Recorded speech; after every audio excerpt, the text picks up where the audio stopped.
यह कहानी उन दिनों की है जब स्वामी विवेकानंद अपने सीखने के शुरुआती पड़ाव में थे। उन्हीं दिनों अपने भारत भ्रमण के दौरान एक बार स्वामी विवेकानंद जी जयपुर में ठहरे हुए थे। जयपुर के राजा स्वामी विवेकानंद से बहुत प्रभावित थे, इसलिए उन्होंने स्वामी जी को महल में आने का निमंत्रण भेजा। उस जमाने में यह रिवाज था कि जब भी राज परिवार में कोई बड़ा मेहमान आता था तो उनके सम्मान में राज दरबार में नाच गाने का आयोजन किया जाता था। स्वामी जी के आगमन की खुशी में जयपुर के राजा ने भारत की सबसे सुंदर वेश्या को राज दरबार में नाचने के लिए बुलाया। सारी व्यवस्थाएं की गई। जब सारी व्यवस्थाएं हो गई तो स्वामी जी के आगमन के दिन राजा को महसूस हुआ कि स्वामी जी तो सन्यासी हैं, उनके आगमन में एक वेश्या को बुलाना सही बात नहीं।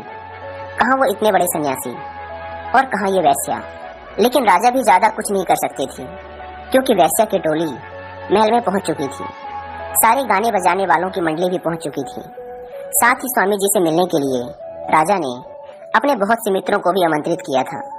इसके अलावा उसने इस बात की भी घोषणा कर दी थी कि स्वामी जी के आगमन को नाच गानों के साथ बड़े धूमधाम से मनाया जाएगा।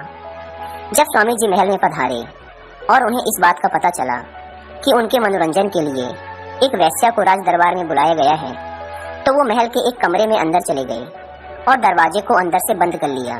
स्वामी जी को इस बात का डर था कि कहीं उस वेश्या को देखकर उनके अंदर की काम वासना जागृत न हो जाए, उनका मन व्यग्र न हो जाए। राजा बाहर से आवाज लगाते रहे, स्वामी जी से आग्रह करते रहे, पर स्वामी जी ने राज दरबार में जाने से साफ मना कर दिया।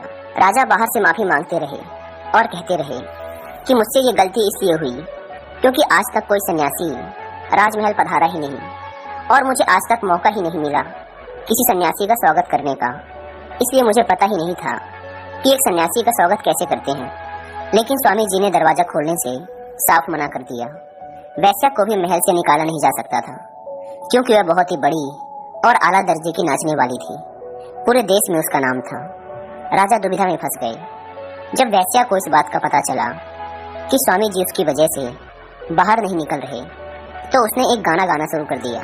उस गाने का मतलब था कि उसे पता है कि वो उनके लायक नहीं है, लेकिन वो तो थोड़ी दया दिखा सकते हैं। वो तो उनके सामने गली की धूल भर है, पर वो उसके लिए निर्दयी क्यों है? वो तो अज्ञानी है, पापिन है, पर स्वामी जी तो ज्ञानी हैं। उन्हें एक तुच्छ वेश्या से कैसा डर? जब स्वामी जी ने यह सुना तो उन्होंने महसूस किया कि उन्हें एक वेश्या से कैसा डर।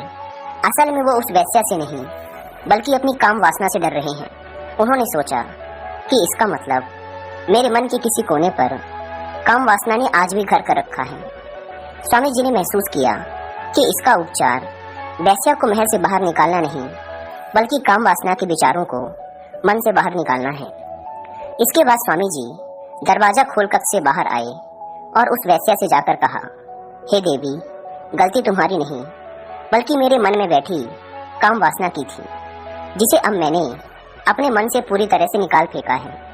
स्वामी जी ने उस वेश्या को पवित्र आत्मा कहा, क्योंकि उस वेश्या ने ही स्वामी जी को यह महसूस करवाया कि उनके मन के किसी कोने पर काम वासना आज भी थी। उस वेश्या ने ही स्वामी जी को एक नया ज्ञान दिया, जिस ज्ञान की प्राप्ति के बाद ही स्वामी जी वासना मुक्त हो गए और उन्होंने आध्यात्मिकता की एक नई ऊंचाई को छुआ, जिसके बाद वो इस पूरे जगत में प्रसिद्ध हो गए। स्वामी जी के जीवन की इस कहानी से हमें सीखने को तो यही मिलता है कि हमें संसार में वही दिखता है जो हम देखना चाहते हैं, यानी कि हमारे मन में उठने वाले विचार ही इस बात का निर्णय करते हैं कि हम अपने आसपास क्या देखते हैं। जब स्वामी जी के मन में वासना के कुछ विचार थे तो उन्हें उस स्त्री में वासना नजर आई, लेकिन जैसे ही काम वासना के विचार गायब हुए तो उन्हें उस वेश्या में एक पवित्र आत्मा नजर आने लगी। यानी कि सब मन के विचारों का खेल है। हम अपने मन के विचारों को जैसे पोषित करेंगे और जैसे विचार या वातावरण इसे प्रदान करेंगे, यह वैसे विचार ही बार बार बाहर की तरफ प्रतिकर्षित करेगा। इसलिए ये हमारी जिम्मेदारी है कि हम अपने मन को सही और उचित विचारों से पोषित करें, ताकि यह सही विचारों को जन्म दे, जिससे हम अपने जीवन में आगे बढ़ सकें।